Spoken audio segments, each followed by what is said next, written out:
Dahulu kala, hiduplah seorang pemuda bernama Toba yang merupakan yatim piatu. Sehari-hari dia bekerja sebagai petani dan sesekali mencari ikan di sungai yang berada tak jauh dari gubuknya. Hasil tangkapan ikan itu yang biasanya ia jadikan sebagai lauk untuk makan sehari-hari dan sisanya dijual ke pasar.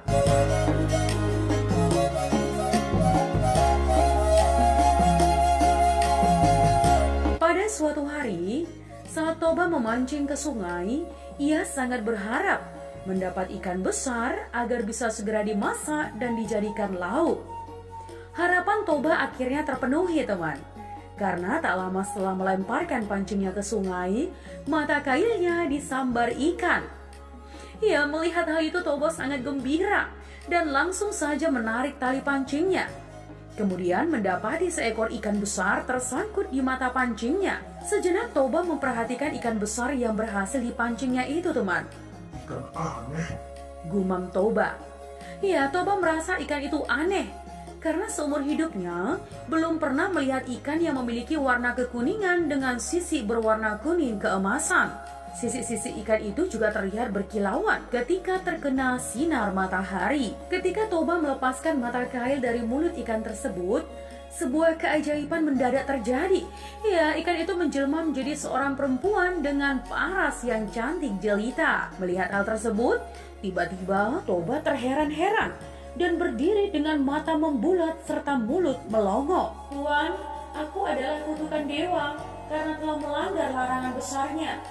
Telah ditakdirkan kepada aku bahwa aku akan berubah bentuk menyerupai makhluk apa saja yang memegang atau menyentuhku. Karena Tuhan telah memegangku, maka aku pun berubah menjadi manusia seperti Tuhan, kata perempuan jelmaan ikan itu.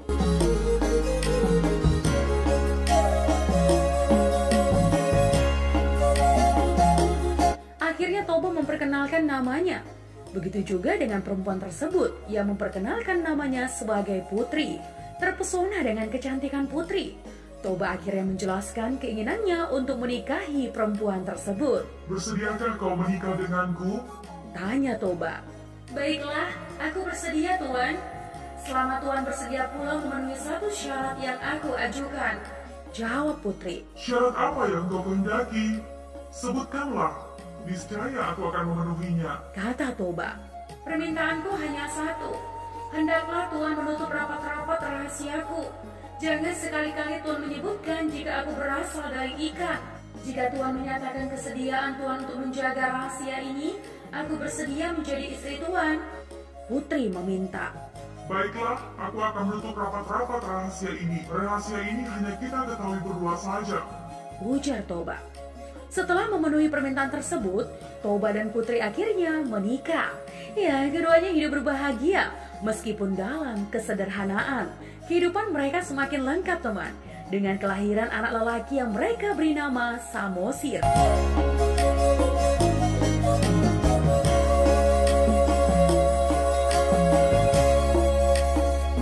Samosir tumbuh menjadi anak yang sehat dan kuat. Namun sayangnya, ia anak yang nakal dan pemalas. Ia kerjanya hanya tiduran saja di rumah. Ia juga tidak peduli atau ingin membantu ayahnya yang sibuk bekerja di ladang. Bahkan untuk sekedar mengantar makanan dan minuman untuk ayahnya pun, Samosir kerap menolak. Tak hanya itu, teman, Samosir juga memiliki nafsu makan yang besar. Jatah makanan keluarganya untuk sehari bisa ia habiskan dalam sekali makan. Toba merasa harus bekerja lebih keras lagi untuk memenuhi keinginan makan anak lelakinya.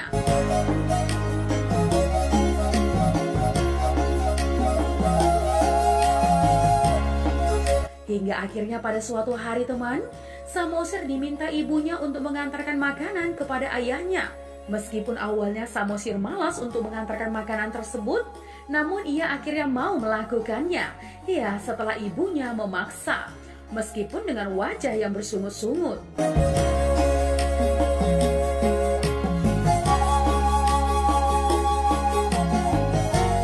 Samosir akhirnya membawa makanan dan minuman itu menuju ladang. Di tengah perjalanan, Samosir merasa lapar. Ia kemudian menghentikan langkahnya dan memakan makanan yang seharusnya untuk ayahnya.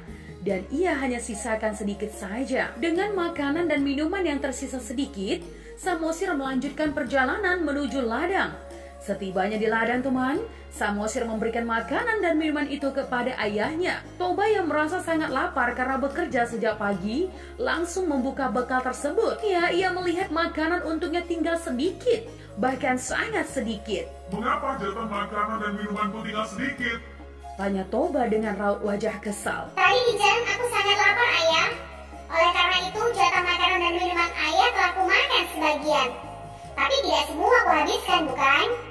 Masih tersisa sedikit makanan dan minuman untuk ayah. Jawab Samosir dengan polos. Anak tidak tahu diuntung. Maki Toba kepada anaknya. Kemarahan Toba kian meninggi dan akhirnya tidak tahan untuk menahan kesabarannya. Dasar kau anak keturunan ikan. Umpat Toba. Mendengar umpatan tersebut, Samosir sangat terkejut dan langsung berlari ke rumah. Pada saat bertemu ibunya, Samosir langsung menceritakan umpatan dan cacian ayahnya yang menyebutnya dirinya keturunan ikan. Mendengar pengaduan anaknya, ibu Samosir sangat sedih. Tidak disangka jika suaminya melanggar sumpah untuk tidak menyebutnya berasal dari ikan. Kemudian Samosir dan ibunya saling berpegangan. Dalam hitungan sekejap, keduanya pun menghilang.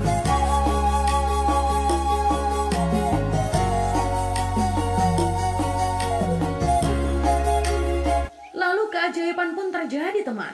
Di bekas pijakan kaki Samosir dan ibunya menyembur air yang sangat deras.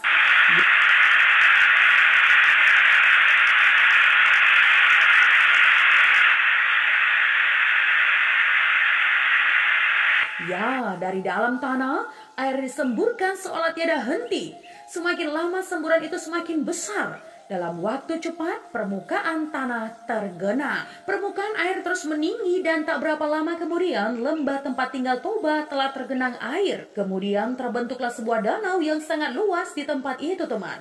Ya, penduduk kemudian menamakan danau itu sebagai Danau Toba. Adapun pulau kecil yang berada di tengah-tengah danau tersebut, Pulau Samosir, untuk mengingatkan kepada anak lelaki Toba.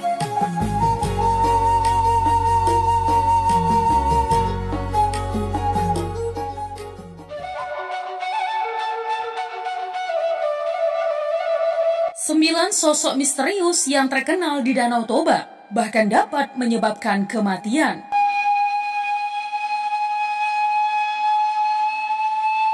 Ya teman, Danau Toba merupakan salah satu danau terbesar di Indonesia yang bisa dijadikan sebagai destinasi wajib dikunjungi. Danau Toba ini terletak di Provinsi Sumatera Utara yang memiliki keindahan alam yang tidak dapat diragukan lagi. Namun di balik keindahan ini teman, terdapat sebuah mitos yang berkembang di masyarakat, yaitu dengan 9 sosok misterius yang terkenal di Danau Toba, sehingga membuat kesan angker.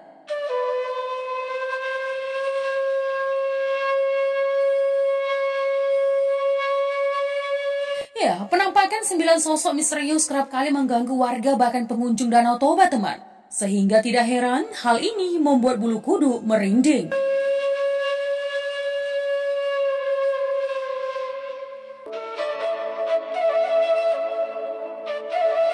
Yang pertama, ikan mas raksasa. Ya, masyarakat Toba percaya bahwa ada 3 ekor ikan mas yang bersemayam di dasar laut dengan masing-masing ikan berwarna merah, hitam, dan putih. Bahkan menurut kepercayaan masyarakat teman, jika ada ikan yang lebih besar daripada biasanya di danau tersebut, akan dilakukan secara terhormat. Yang kedua, manusia menyerupai monyet. Ya, sosok monyet ini muncul ketika kelompok mahasiswa menghabiskan malam bersama di sekitar tepi Danau Toba. Saat mereka sedang berfoto di sekitar danau teman, mahasiswa itu mendapati ada sosok berwajah aneh berada jauh di belakangnya. Makhluk di Danau Toba ini berbentuk seperti monyet, dengan bentuk wajah seperti manusia yang sangat tua.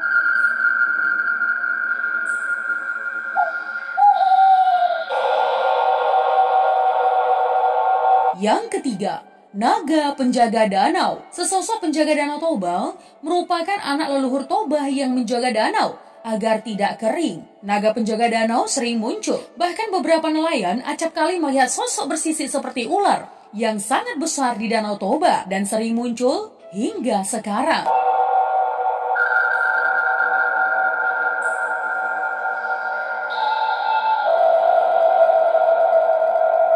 Yang keempat, Wanita berwajah rata. Ya, berdasarkan cerita yang berkembang di masyarakat, saat seorang pemuda tengah menghabiskan malam di tepi Danau Toba, pemuda tersebut didatangi oleh wanita yang berwajah rata, tanpa mata, hidung, dan mulut, yang tiba-tiba duduk di sampingnya, teman, ketika di tepi Danau Toba.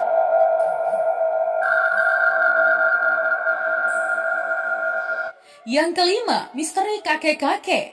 Ya, pengalaman misteri di Danau Toba kembali dirasakan oleh mahasiswa, di mana mahasiswa tersebut tengah berfoto di sekitar danau. Tidak ada keanehan saat proses foto. Namun ternyata, setelah foto itu dicetak, ada penampakan misterius seorang kakek tua dengan kaki berayun dan badan membungkuk, yang membuat bulu kuduk merinding. Yang keenam, ucapkan Satabi Opung. Ya, untuk mencapai Danau Toba, harus melewati berbagai gua dan lembah. Dan diantaranya akan melewati gua misterius. Saking misteriusnya, teman, banyak kendaraan yang mati saat melewati gua tersebut. Bahkan dipercaya masyarakat sekitar Danau Toba, saat melintasi gua tersebut harus mengucapkan Satabi Opung atau permisi sembari meletakkan rokok yang menyala. Nah, ini dipercaya, teman, sebagai pengusir energi jahat.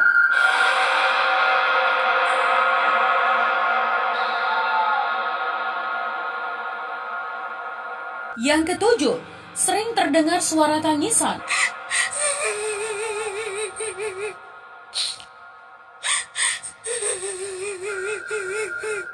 Ya, kisah misteri Danau Toba lainnya tidak kalah menyeramkan, yaitu terdengar suara tangisan di tengah malam.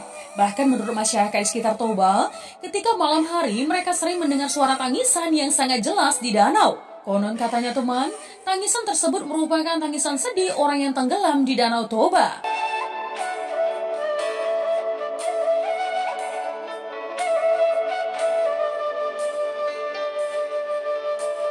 Yang kedelapan, mitos si begu ganjang. Ya, di antara mitos yang paling mengerikan di Danau Toba yaitu mitos si begu ganjang, teman. Si begu ganjang ini dikisahkan sebagai makhluk pencabut nyawa yang siap menerkam siapapun di sekitar Danau Toba. Penampakannya digambarkan sebagai bertubuh besar dan berbulu tebal yang membuat bulu kuduk merinding.